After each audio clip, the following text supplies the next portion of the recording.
Did Ryan Reynolds get away with something for which others have been canceled? Is he cancel-proof? Tyra Banks has a lawsuit, but does she have a point? Summer House, Love Island, is the Bachelor franchise dead? I mean, one of his Hall of Famers is here for a Hot Mics, Hot Takes romp through the zeitgeist. It's Hot Mics with Billy Bush and Big Rach Lindsay. And here we go. Oh, yeah, just me doing me, right? Quite a sharp, that's insane. Billy Bush, what a pleasure. Another compliment, there she is. It's Hot Mics, and welcome. Thanks for watching on YouTube and Facebook, listening on TuneIn. It is my great pleasure to welcome a great friend, a woman I start smiling. I love her. She's right here. Big Rach, baby. Rachel Lindsay is in the house. I just smile when I see you, baby. I do too. I'm so happy to be back. Big Rach and the Bushman. Big Rach and the Bushman. Morning, back together son. again. Dynamic duo. Should have been a power radio station in Texas. Big Rach and the Bushman. Yeah. Yeah. With that voice, though. Going out to all you truckers out there with tight shorts and lonely hearts. You got something there. It's not bad. We should think about this. I used to have this fantasy of like without anyone knowing, like doing a call-in show, like with a really deep, That's that late night after on 5. Sirius XM. I wanted to do it late, and I thought about truckers, like on the highways out there.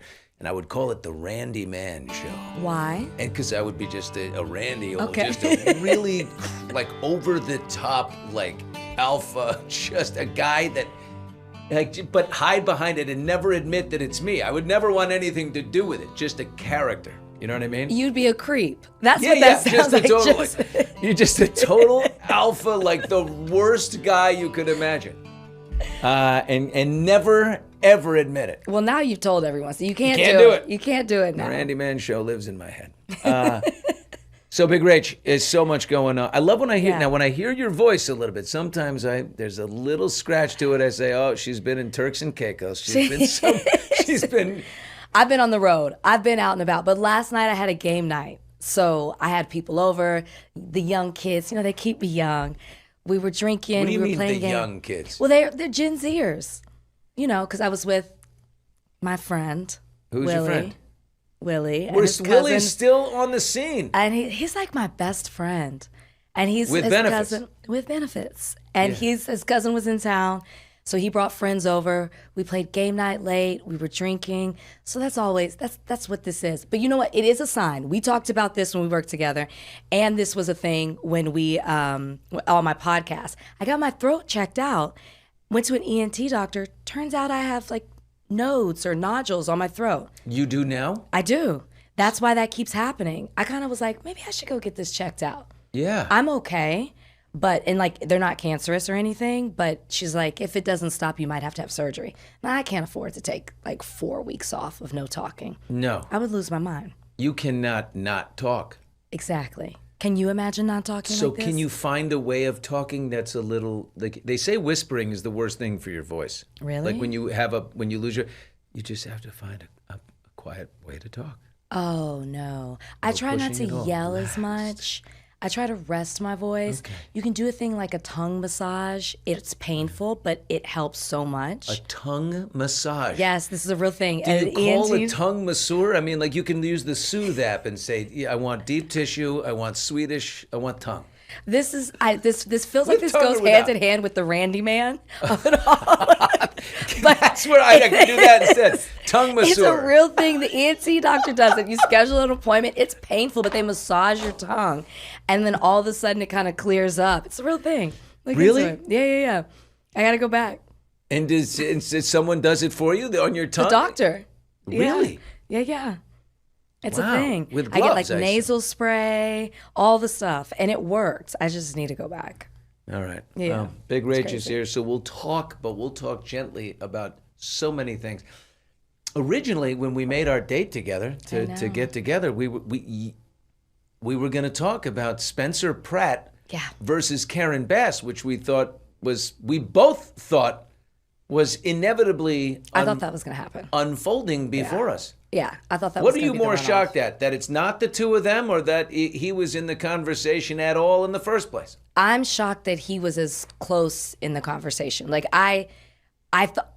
I can't say that I thought he was going to be second place. I really didn't. But as we were watching it initially and the votes were coming in, I was shocked at how many people voted for him. I was shocked at how close he was to Nithya. I do. I don't even think Nithya ran a great campaign. But You were shocked. we're in LA. Had you heard of Nithya Raman before any of this? I mean, I've heard of her, but I don't know every I never heard council about member. Nithya Raman in my life. Well, you know she threw her name in the hat at the very last the minute. I'm last talking hour. within an hour. Yep, exactly. But Having days before endorsed Karen Bass, said, I got you, girl. Yeah. And then at the last second, why do you think there's some conspiracy people will tell you that Nithya Raman threw her hat in the ring at the end because they knew California, the city, LA is so Democrat, 4-1, registered, that let's make sure this guy who's coming on and making noise is locked out. Will definitely be the top two. But if it's only one of them, and Spencer, it's going to be, he'll be in there. Well, I do think that was some of it. And I mean, if you listen to some other podcasts, they were strategically telling people, don't vote for Bass, make sure you vote for Nithya, so there isn't a Republican in the top two. Yeah. Which I don't Spencer do, I says don't do he's that not kind of at thing. this point. He says he's a community organizer who's pissed off, but Trump tried to claim him and say he's MAGA. I hear he's MAGA. We love Spencer, and he's like, no. I don't want know. that. So he doesn't claim to be a Republican. He's conservative. I think he was a registered Republican back in the day. That just fits the theme of things. He doesn't know what the hell he is, and I really think that that's the thing. But I cannot take your support seriously. I thought you were joking. Well, more of my support of Spencer Pratt, a lot of my support of Spencer Pratt has to do with a rebuke to what is one-party rule in the state of California and in the city, an entrenched system that really leaves us with not elected officials, but appointed officials. We'll tell you who they're going to be. And the perfect example would be if Nithya jumped in because the machine wanted to have these two choices and not, which isn't a choice, one of these two over somebody outside. So a lot of my support is protest, but also there is this thing I like the idea that somebody can evolve. Jimmy Kimmel gets up there and makes fun of Spencer Pratt every night. Says, this guy's an idiot. He's a reality TV villain. He's a failed crystal salesman. And, by the way, Jimmy does it in a way that I laugh. I mean, he's very well written and done. But at the same time, I'm like, well, yeah, he's all those things. But then, his house burned down. He did legitimate homework. He's no Nick Shirley, but he did his own investigations into where money was going in the Pratt. And, money, where it was going with the NGOs and how, a particular, homeless center, this is the money that was paid for the building. And then someone paid, $30 million more or whatever it is. He started to track down and do his homework. And I said, wow, look at this guy go. And he was he was the only person who was standing up against the machine. And people were so tired of things being the same old way, they kind of got behind him. But I like that someone can evolve. You can become a pissed off citizen, take up a mantle, a father and a husband who lost his house and is fighting for his city, and you can be that person. Jimmy Kimmel was a butt sniffing man on the street, naughty, you call it misogynist man show guy, and became this wonderful Peabody winner for his elevated views. So a couple of things. I think that Nithya coming in proves that people are more progressive. Like Karen Bass is a moderate, and there are a lot of people to the left who feel I'm voting for Karen Bass. Yeah, well, feel she's such a moderate, but she is. She's tough. Like I'm trying to streamline my thoughts here, but Karen Bass and Spencer Pratt in that first debate, actually didn't disagree on that much. People who actually watched it and didn't read the headlines, they actually didn't, which is why Spencer was like, I don't want to run against Karen Bass. I want to run against Nithya. Right. All the unions support her. There's a reason that they support her. She is a centrist. So a lot of people want to vote left of her, and I think that's also why Nithya threw her name in the hat, because she's a democratic socialist. I think she softened on it a bit, but people are becoming more progressive. They don't want somebody in the center. They want someone either left or right of it, which Spencer was on one side of it. Nithya was on the other side of it.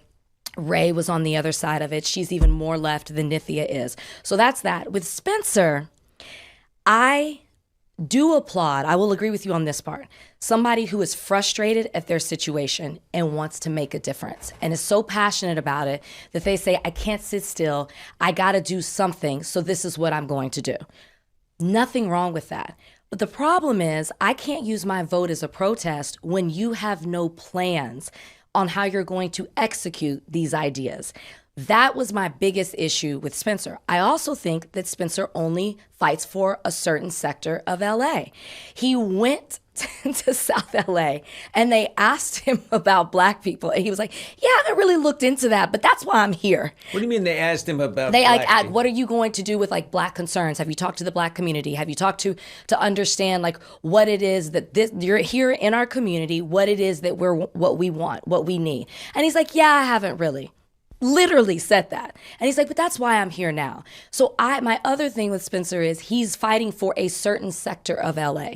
The way he talks about certain people who don't fit into the world that he's normally in are as if they're disposable, as if they don't matter. Has that certain sector of LA been served properly? Which sector? You're saying the certain sector of LA, the Black community, the Latino community, whatever you would down, the people you were just referring to. Mm-hmm. You know, what are you going to do for us? How do you connect to our concerns? Has that community been properly served up to this point? Well, I would argue that Karen Bass lives in that community. She lives south of the 10. She's right over there. She's from, like, she was a nurse. Is that her home, or is that where the mayor's mansion is? No, the mayor's mansion's not there. That's where her home is. She lives there. She lives there. And she lives in her house. I actually don't know if they're supposed to live in the mansion or they're supposed to live in the house. But You she live lives wherever there. you want. She lives there. She's proud of living there, and she pays attention to what's happening in the community. There's a bunch of development. There's a bunch of housing happening in the community. That's a need there. Affordable housing, because other people don't necessarily want that in their communities. So she does fight for that kind of stuff because she's a nurse and has been there in the system. She's paying attention to what the community needs as far as whether it's medical, whether it's health, whether it's affordability. That's a big thing there. Spencer's not even involved in that part of the community. I will say I wish Spencer had more. He needed to make a harder turn towards this is what we're going to do. It's very easy to say this is what's wrong. This is a shit show. This is, we're $1 billion in deficit every year. Why? We're wasting money here. The homeless industrial complex is a total racket. It feeds certain. I believe the system is broken. I don't believe it's serving anyone, especially the people who it purports to help the most. And I don't believe they're being served well. I do think there needs to be some type of change. And I do think some kind of footprint from the outside. I like a centrist. I'm a raging centrist myself. I do think that would be a positive thing for Los Angeles. Do you think somebody can fix it in 4 years? No, I mean, it's going to be hard to turn a Titanic around in Hudson River. Because it's not just what Karen Bass has done. This is years on years on years on years.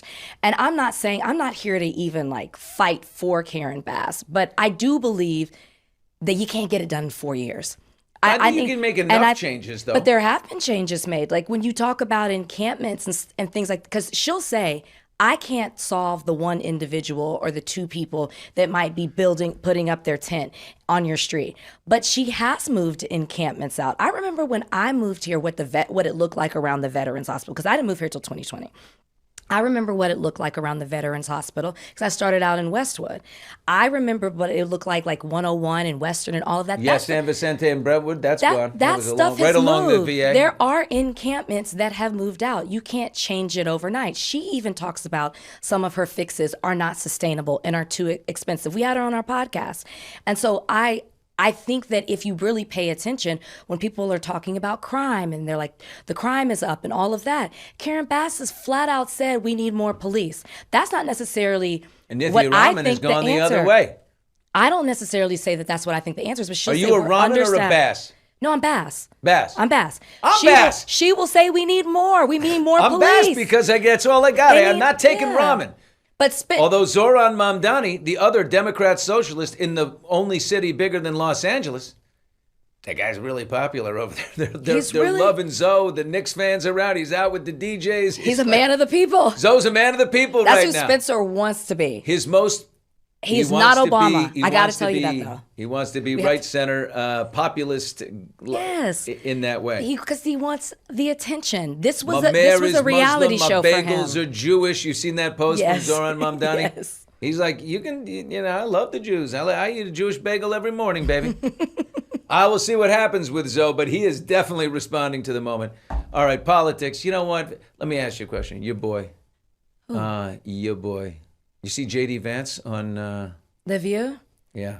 Surprised he went on there. I'll give him. Me I'll give too. him points for going on there. But man, if you're running for president, they are going to be able to clip so much of the stuff you did or did not say, and use it against you when whoever runs against you. Well, wait a minute. I don't know about that because remember in 2016, JD Vance is the first guy that says Donald Trump is a man of terrible character. Exactly. He cannot, and he became vice president. I'm like, wait, no. Did you not see the clip? He said it, and so did Marco Rubio and everyone else who folded, turned around, saw their opportunity to get a little upward mobility and join the party. What part of JD with the ladies of The View moved you the... I loved Sarah Haynes. So the book, he was there to promote his book, which he never really got to. But it's about faith. It's about his journey with faith. Yeah. How he was one way, how he backed away from it, and now he's back. And so Sarah, I thought, had the most pointed question to bring in the book, but also call him out in how he is under this current administration. And she basically said, how do I talk to my children? I'm a Christian, you're a Christian. I teach my children basically about humanity, about certain values that we embody within our faith as Christians. And then I look at what this administration is doing and what you're doing a part of it. And I don't know how to have this conversation with my children because it completely contradicts what I am teaching them at home. Thought it was a brilliant question to Here's a ask. clip we can watch together. I think you have a set of headphones next to you. Nearby you. There we go. And this is JD, speaking of children and ethics. This is a question from the ladies about, if you read that article in the New York Times, a very heavily researched article by Jonathan Swan and Maggie Haberman about what happened in the Situation Room, which is usually reserved for national security and war issues and crises like that. But this is everybody except Trump, with Vance and Rubio, everybody, Susie Wiles, the chief of staff, all getting together, talking about how they handle the Epstein situation. And they did it all away from Trump, who just wanted them to crush it with a cudgel.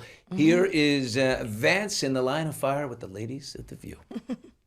I am, frankly, kind of a conspiracy theory on the Epstein stuff. And that story says that that's one of the things that's true, is that some people called me a conspiracy theory on the Epstein Susie stuff. Wiles called you a conspiracy and I love theorist. Susie, but absolutely. She thinks I'm a conspiracy theorist on the Epstein stuff because I think that it's crazy that you had this guy who is clearly a sex predator who is hanging out with a lot of very wealthy and powerful people. Like, that really bothered me. I don't know what's there, of course. Nobody knows exactly what happened unless you were there, but that really bothered me. And I wanted to have full transparency.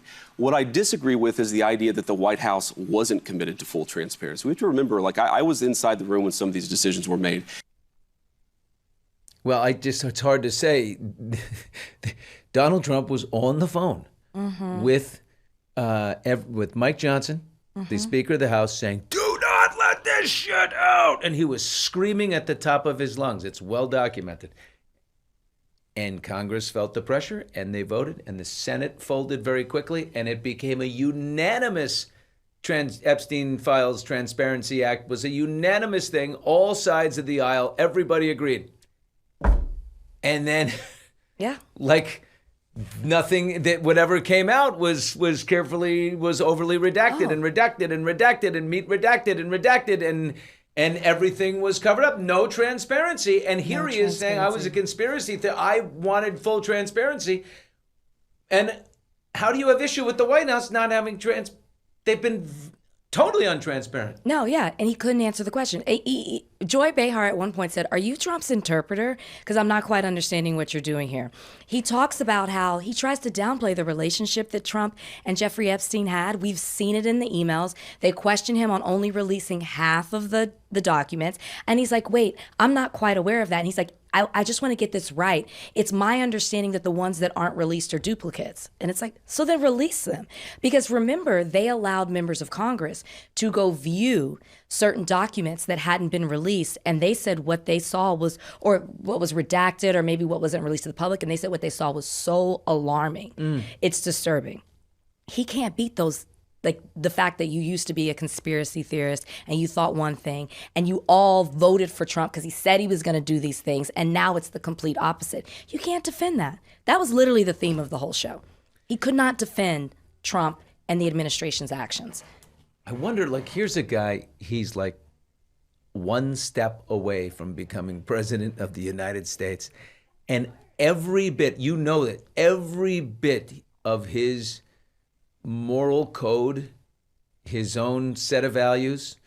We all develop our own set. Every one, he's had to bend, compromise, twist, completely block out on so many different fronts. And I guess what he must tell himself is, I'm that close. Yeah. And it's better that I do these things so I can get there and be the great leader and you know, man of principle that I know myself to be. But it is a snake-infested, you know, alligator-infested waters to get there.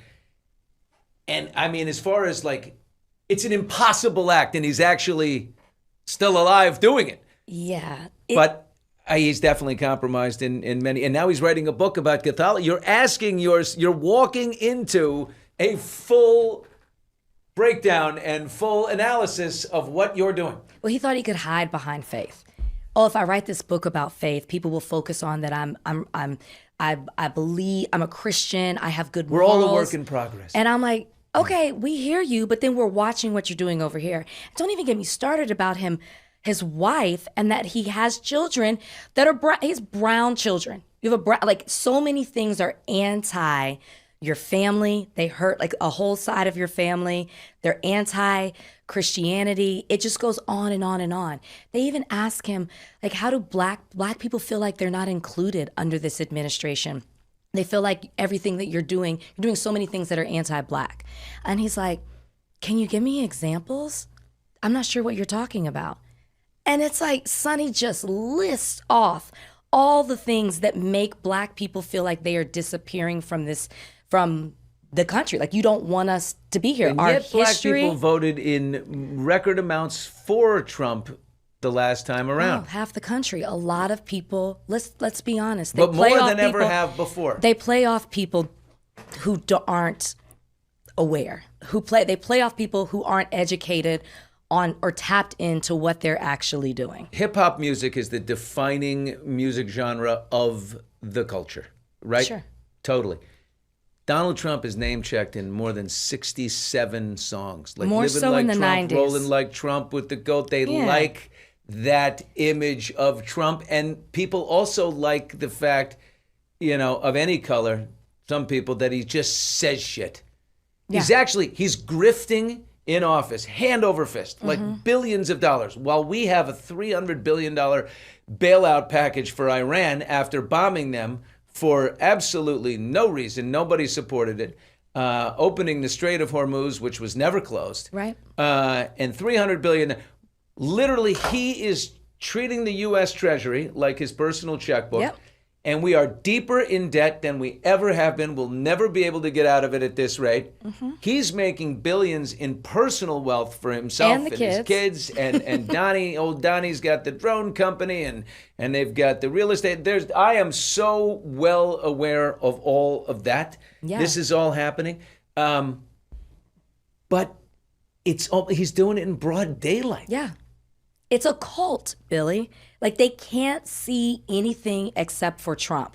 They just keep thinking, if I keep doing this, think about it. It's like like a religion almost. Yeah. If I keep tithing, if I keep putting the offering in, it'll eventually change. That's what I have to do. I have to see it through. I have to believe because it's going to get better for me. I have to believe that everything that I'm doing is eventually going to trickle down and make it better for me. Even though I can't afford to pay health care and I have to decide between this bill or if I'm going to pay my health insurance.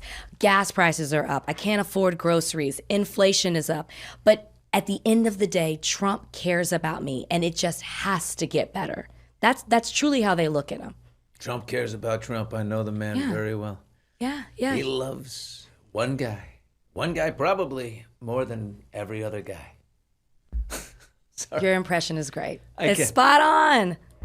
The UFC. Oh, Lord. Now, you and I will disagree. I thought the UFC started out as a great idea. It is where a lot of people in the country are. I mean, that of a certain stripe. Yeah, I'm not a UFC guy. I can't stand it. It's to me, it's not a sport. It's just a violent act of combat. I don't like it. I like actual team sports, but I got a lot of friends who love it. They love the UFC, and I said fine. I mean, my uncle George H.W. Bush was president. He put a tennis court in because he loved tennis. Sure. And he had his two sons played against Chris Everett and Pam Shriver, two professional tennis players. The boys beat them in a knockdown dragout. Unbelievable. They're both really good tennis players, but they played against the pro. But that was for his personal use. This is crazy. This is a lot on the taxpayer dime. There's no question. We're supposed to be about all of us, and it's this. Destroyed the White House, took up all the grass, everything. But I was fine with the event because that's his prerogative and that's what I don't care. Except the UFC guy, the non-denouncement across the board of Michelle Obama is a man. Let me hear it. I just one last time and then we'll never hear it again. Michelle Obama is a man. Am I right, America? Ladies and gentlemen, Josh To me, I Hogan. hope what I heard was tepid applause. Like, how did No, that have it sounded anything to cheering. do? Like cheering. Because Okay, that's the audience it wasn't of the a roar. UFC. It wasn't a roar. But look, either way, TMZ DC, which is a brilliant operation, I know, by the it's way. so great They're that so they're smart to doing have done this. I love it. They're in the halls of Congress. They're getting these people. I know, I love it. I love it. Why didn't where's Hot Mike's DC? Steve? Jesus. It's the Real Housewives over there in Congress Oh my on the God. Hill. So it's genius. And it's so funny when they go in there and they have these conversations. I love it. As soon as they announced it, I was like, this is amazing. Dana It took White, so who long. runs the UFC, he said it was nasty, it's nonsense, it's not true. Thank you. No official word from the White House. Of course. I would immediately. President Trump should come right out and say, "I don't know who that idiot is. He had no business saying would he do that? He ruined a great event. Forget him." That would have been nice. Why would he do that? Let's not forget this is the man who Shane Gillis, they asked Shane Gillis on his way. He said, "It's awful. I didn't like it." Yeah, but here's a couple of things. One, of course, Trump's not going to say anything. He put the video up about the Obamas being monkeys. That is what he really believes. They tried to defend it. He didn't apologize for it. He made up contradicting excuses for it. We know what he thinks about black people in general, right? There's so much stuff. I wasn't expecting anything from him. I think Dana White's comments, honestly, are bullshit because that guy, that Josh guy, has said that before on a microphone. He has? He's also said the N-word. He said the exact thing about He Michelle. said the N-word? Yes, and he said the exact thing about Michelle Obama being So a man they knew before. who this guy was. He said this Yes. before. He said the N-word, and Yes. they didn't put a. This is why I'm like, I'm not giving him tape anything. delay on this guy. I'm not giving him anything. Joe Rogan held the microphone. He smiled. Well, you can call it a nervous laugh, whatever. He didn't say, okay, we don't agree with that. He just said, whatever his name was, Josh, whatever, ladies and gentlemen, and they clapped for him. This is the environment of the UFC. It invites this type of rhetoric, this type of behavior, this type of racism, this type of misogynist behavior. This guy has done it before. He'll do it again. Are you going to suspend him? Like, Dana White's only saying this because he's getting so much flack for it because it was on such a big stage. Most people don't watch the UFC, so they're not aware that he said that before. When I looked up this guy, that's when I saw all these things, because I don't watch the UFC. I think it's very barbaric. And to your point, you're right. The president can do whatever he wants to. But when you're doing it as this is a celebration of America, and this is what you want to show to celebrate it, if he was like, this is just my birthday party and this is how I want to do it, cool. But you're trying to say that this is America and this is how we celebrate with barbaric games, with something that is so expensive that, as you already pointed out, taxpayers have to pay for it. So this is what is front facing, but the backdrop is that Americans are struggling. They're suffering. They're looking for a way out from their leader. And instead, you're like, let them fight. Let them well, to be fair, the UFC the taxpayers paid some. There's no question, but UFC, carried a lot. Yeah. I like to think in my idealistic, hopeful mind that most UFC fans, and I want to say vast majority, do not like what that guy said. There's definitely a sliver, and let's hope it's just a sliver. And that may be the case. Of hateful people that are like, yeah, it was great. You see what he said about the show. Why reward it? If you know that he's done it before, why reward him by even giving him that? You could have picked another Trump UFC fighter. Trump took off the guy gave him a necklace that, I don't know, and Trump took it off. I'm not, that the Josh Hokett necklace, did Trump say that he took it off because of that? He should make that final connection then. Not leave it all to our interpretation. Yeah, everybody's asking about it. I need to hear something from him. I always say this about Trump as a guy who spent a lot of time with him back in the day, that his magnetism is unbelievable. His sense of humor is the spontaneous wild shit he does. He's got so much potential, more than anyone ever. And he just doesn't select the greatest common denominator enough. Because at his core, he cares about himself. He only cares about himself. And everything trickles down from that. I think it's hard for some people, especially if they've supported him in whether it's 2016, 20, or 24, to come with grips, to come to the realization of he might be sexist, misogynist, homophobic, transphobic, racist. Like it's if or you're just not a total shit stirrer, and he's a divide and conquer guy. It's the only way. It's the way he's made it. His success is all on divide and conquer. That's you have America. To have an enemy. We can't all be winning at the same time. Yes, that's capitalism. Yeah. That's America. That is why you get people to buy into it, because they think, well, if I do this, then maybe I can be on top. And rather than helping people, right? That's why all the trickle down stuff, it doesn't work. People just want to get to the top. They're not thinking, once I get here, now I'm going to reach down and help these people. No, you achieved it. You've got your power. You've got your money, and you want to stay up there, and you don't want to help the other people. That's what we're seeing happening. Elon Musk being a trillionaire, I think it's disgusting. I'm not impressed by that. No, it's gross. So gross. You're the first. Ew. I like success, and I don't like the viewpoint, the socialist viewpoint of punish people for enjoying the fruits of success. They also are America's employers, and I'm a capitalist guy all the way. I'm a capitalist. I'm in the stock market. You're I have a house, but I still believe. But there's a certain level of what that we just don't need. That's just disgusting. I still believe in helping. Are you a left-center woman, would you say? I'm to the left. Now, I'm not far left. I'm not center. No, you're left-center. Yeah. I'm left-center for sure. And I'm going to say I'm a right of center. Yeah, so I believe believe in the Bushman could be a radio show. We could also have all the answers, couldn't we? I believe in free healthcare. We'll fight it out, and then once we work it out, we'll take it out. Yeah, but we can respect each other in the process. That is what is missing in a lot of this. We do. Tremendous.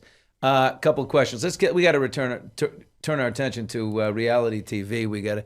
I want to know if the Bachelor franchise is just, which you wrote in on, I did. You galloped in on, and just grabbed the attention of the entire country. Now, is it done because of Love Island and Summer House and those things? We'll go to that. But first, today's sponsor is Prize Picks, my favorite place to win money because it's just easy. I can't navigate around these the betting apps. It's so hard. It is. This one is foolproof. It's made for people like me.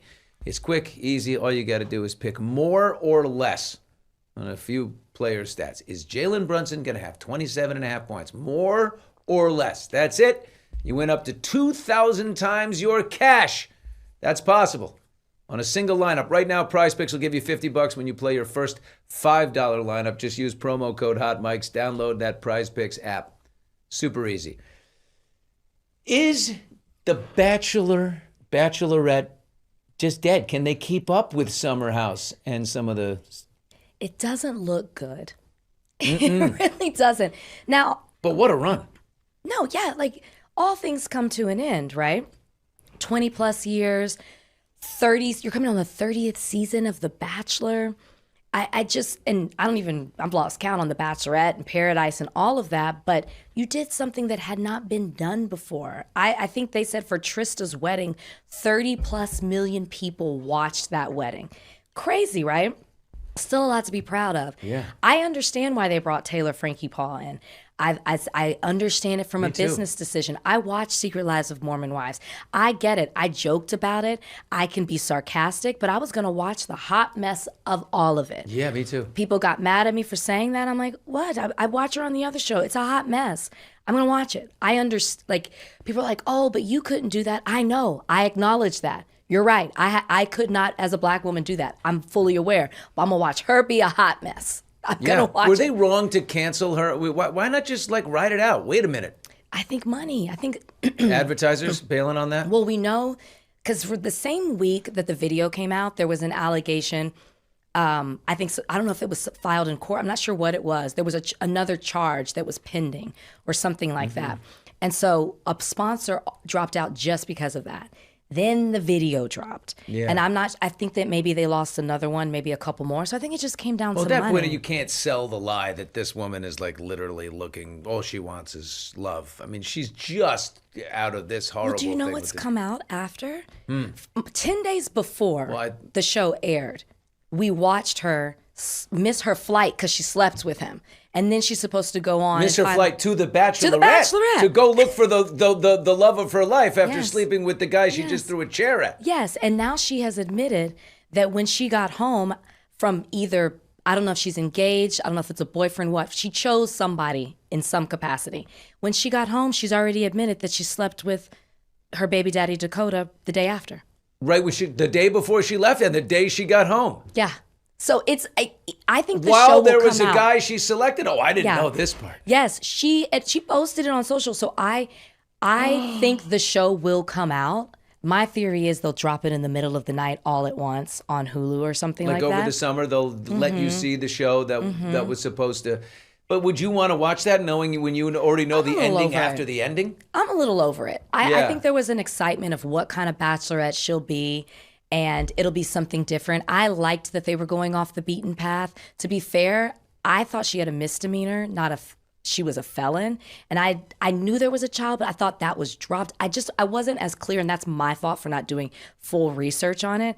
I'm just soured on it a little bit. It just feels like we're exploiting a woman who really needs to seek help off of television. Yes. And there's a line, because I mean, I keep saying I like the mess and I want to watch it, but I feel like we've crossed a line where it just feels a little nasty just for, we're taking advantage of her just for our own entertainment. I can't talk about the UFC being a little barbaric and like gladiator games. That's kind of what this is too.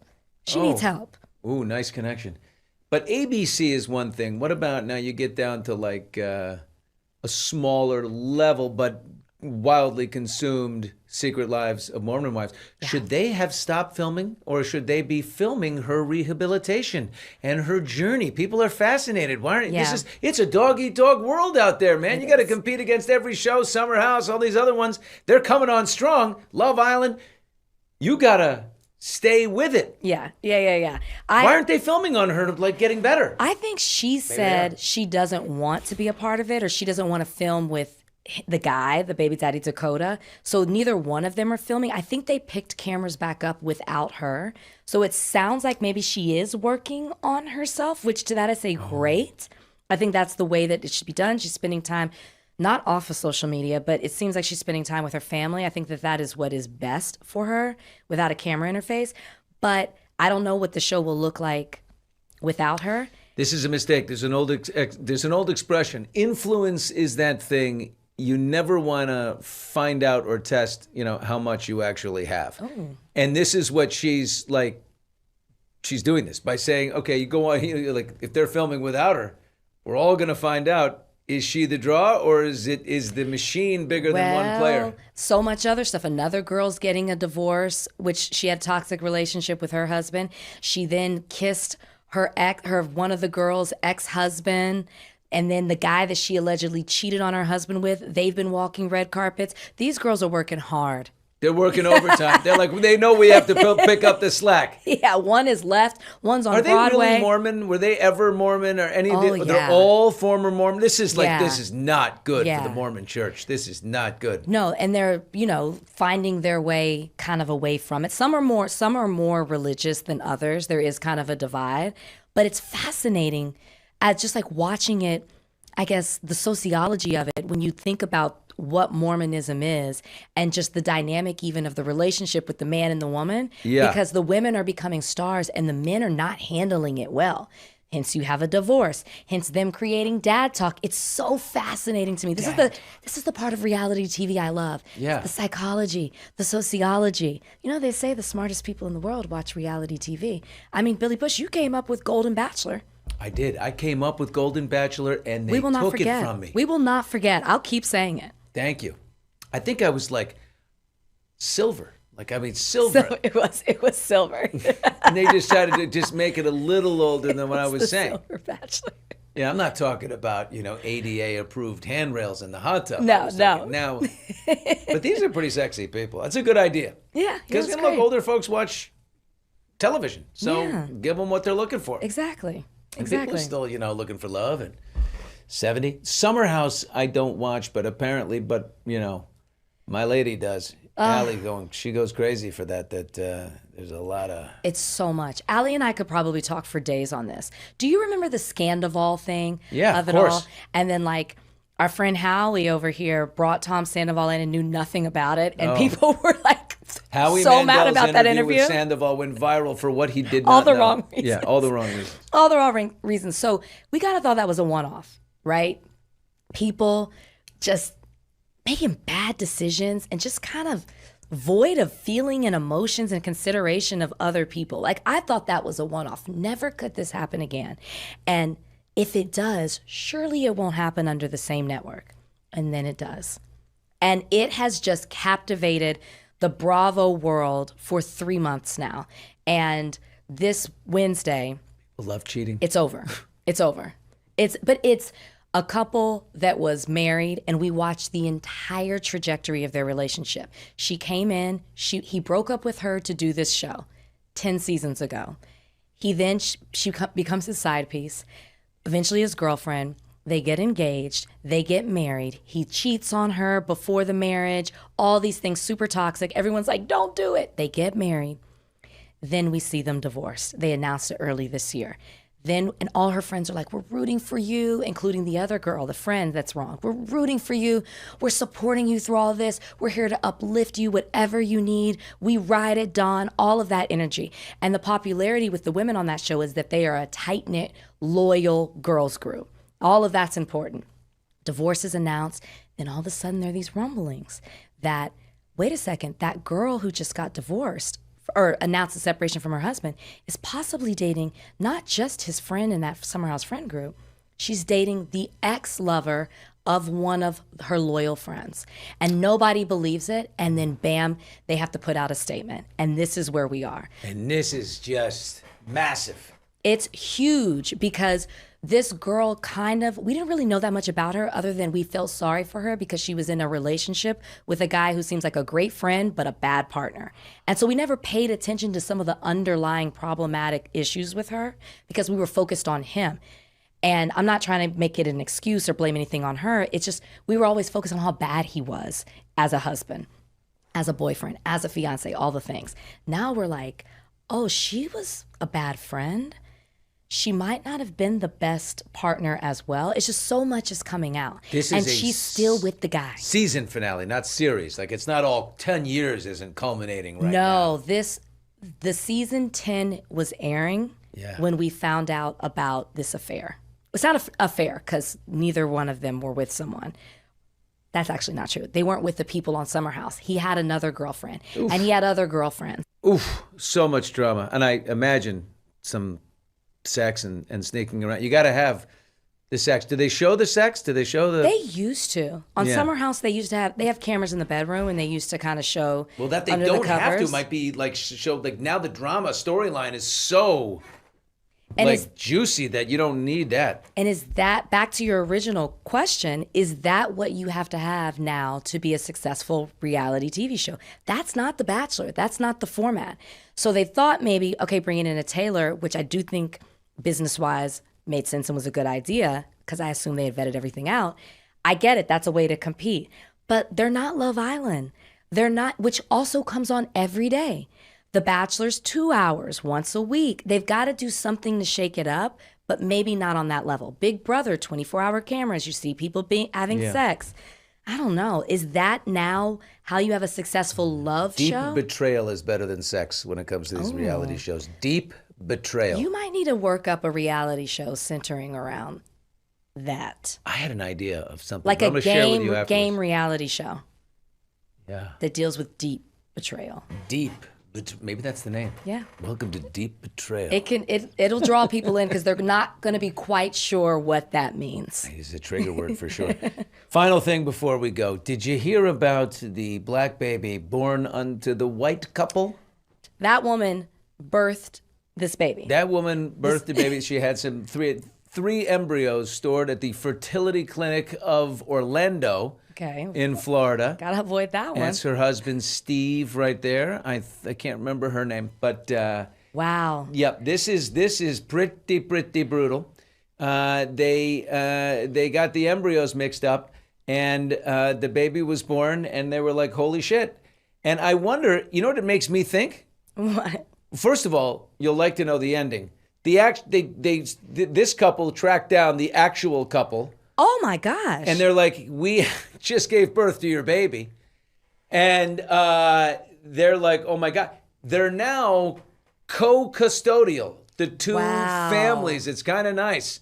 That's the best scenario from something like that. So that little baby gets 4 parents. Wow. Good people. Good people. You know what? We've been talking about a lot of about shit. bad people. That is, thank you for restoring my faith in humanity. Right? After this conversation. Because my first thought was, the husband, even though this was an embryo, he looked at her and was like, do you have something to tell me? Do you ever see Me, Myself, and Irene? Yes. The Jim Carrey movie. Yeah, Remember when Jim has the wife and then she gives birth to the baby and the baby comes out and it's black? And then there's another Yes. one. She has triplets, and he still is like, no, these are my kids. And they're like, Jim, those are not your kids. I would imagine that there was a pause initially, a pause from the husband. But oh my gosh, what a beautiful story at the end of the way. And a lawsuit. There will be a lawsuit. There has to be with this. Yeah, it's So Tiffany. 4 parents and that's money. Tiffany and Steven. And that's their daughter, Shay. In April of 2025, Tiffany was allegedly implanted with what she thought was one of her 3 embryos being stored at the fertility clinic of Orlando. But then on December 11th, 2025, when the couple welcomed their daughter, Shay, they saw what they saw. And I got to say, God has a tremendous sense of humor. I think he gives us all challenges, right? In life, some are hard, some are emotional and gut-wrenching. But they're all designed to reveal our character. And the character of these people, they contacted the biological parents. Yeah, they did the right thing. They're all working out co-custody. They're doing this together. They saved the last embryo, so they have one more. They transported it to people who know what they're doing. And so they're going to have another crack at it. But, Rachel, it makes me think, how many people has this happened to? Yeah. Where the baby was in a different race, so you were like this. But how many people are out there raising other people's babies? Well, I would hope. Well, now you're gonna have to do some kind of testing because I know this isn't the first time that happened. Maybe with a black baby, but this is not the first time that I'm sure that there's been some sort of mix-up. And as we're getting, like, women are told, freeze your eggs, or, do embryos, and, you can do it on your own time. I have eggs stored. I'm immediately like, well, wait a second. Yeah. This could be a possibility. I could get the wrong egg with an embryo if I decide to do IVF or whatever. This is alarming. Someone might get yours. Someone might. You don't know. I mean, well, like, lucky them. How many people who live in Orlando and like, did we used the fertility clinic of Orlando 5 years ago, and then they're looking at the kid and they notice that every cocktail party they go to or birthday party, people are like, I don't know, who does she look like? Does she look like you, or does she look like your husband Larry? I can't decide. Oh no, she looks like Larry. And you've always been talking yourself into believing that, and then you realize, no, she doesn't look like either one of us. You know why? Because people of Orlando, it's not your kid. That's not your kid. Holy shit. Yeah. And that's a big mistake. It's a big mistake, and I don't want people to lose their faith in fertility clinics and thinking we can't do this. You're trusting them with something that's so precious and it's so expensive. But this was the best turnout of a situation like this. Yeah, you'll be glad to know that clinic is no longer in business. No, are you serious? Yeah, they got shut down. From a lawsuit? It's hard. It's very hard to recover from this. There's many things you can recover from. Big Rach, I love you so much. Love you too. Big Rach is, you've had a very successful podcast, and you've had it for a long time. You're a pioneer. Thank you. 6 years for Higher Learning, Morally Corrupt, the Bravo one. Maybe 4 years, and we're just getting started, I feel like. Podcasting, as you see, this is where it's at. Yeah. The freedom, the ability to, like, run your own show and build your community, it feels so rewarding. God, it really does. You and Van ever fight? All the time. Yeah. Oh my gosh, on camera. But I mean, like real. We probably every 4 months. Can't recover from it? Yeah. No, because I'm a Taurus. I'm like very loyal. I'm very grounded. I'm very understanding. And Van has the biggest heart. And I think people forget that at times. So like sometimes we're like brother or sister. We're family. You gotta hash it out. But the foundation, there's so much love. And we believe in what we're doing and we're proud of it. So yeah, no, I refuse to be one of those podcasts where egos get too big, or we can't get out of our own way and we separate. I've seen it happen too many times. I don't want that to be us. Big Rach has had an interesting life. In high school, she was an absolute beast on the basketball court. They called her Big Rach. It's where she got the nickname Big Rach. She was a West Texas? Dallas, Texas. Well, outside of Dallas. Inside Dallas, Texas? Yeah. Right into, the downtown. major leagues. I went to school downtown Dallas. That's where the school is. Big Rach was feared in the league. Yeah. All over across the place. The city. So did you keep it in Texas? Were you rooting for San Antonio, or were you a Knicks fan in this case? I was loyal to the series, which was, I don't know when I've seen a series that good in a really long time. Or a Game 4 better than I was any in game. New York during Game 4. I mean, it was electrifying. I couldn't believe they came back and won that. But I could have made an argument for either one. I wanted it to go 7 games. I wanted the Spurs to win Game 4. I'll say that. When they lost, I wanted Game 5 because I just wanted more. Yeah, more. But I think it is good for the league for the Knicks to win. I really do. Just love me some Jalen Brunson. Talk about a guy that you can just look up to, your kids can look up to, and he's just, he's everything. Yeah. He's everything. He's He just really is. Terrific. Took less money to go for the big, win and keep the team together and build the right thing. He's just all the values that you want in your athletes. To me, he goes back to a Cal Ripken and some of the great characters, men of character in the game. Brunson's one of them. When everybody was against him for New York for picking him, because he came from Dallas, and we were sad to see him go. But just the way he's just been so above it all, it's so deserving. Like this, for people who don't watch sports, this is why you should watch it. When the storylines are so rich, just what you're saying about Jalen Brunson of who he is, even with his parents, even the father-son story, then the Villanova playing back with your old teammate story, the fact that they got so close last year and they couldn't make it, the fact that he got hurt in game 1 of the final series and then they were down to come back with him. Like, he came back in pretty quickly. Just even with the Wemby of it all, he was hurt last season. To come back and lead the team. He's so young, such a young team. Yeah. Couldn't quite get there, but then you're excited for what's going to happen next season with the Spurs. They're going to come back with a vengeance. It has reinvigorated my love for the NBA. New York Knicks winning the NBA championship is good for the league. I mean, it is. 100%. It's a really good thing. You gotta, at some point, you have to include the biggest market in the world. Yep. So that was nice. Yep. Big RACH is. Make sure you like, subscribe, follow Higher Learning because she's terrific. Thank you. And I love you. Love you Thank too. you so much for being here. Thanks for having me. That's it for us. That's it for Hot Mics. See ya. Gosh, it's me doing me, right? Right is sharp. That's insane. Billy Bush. What a pleasure. Another compliment. There she is.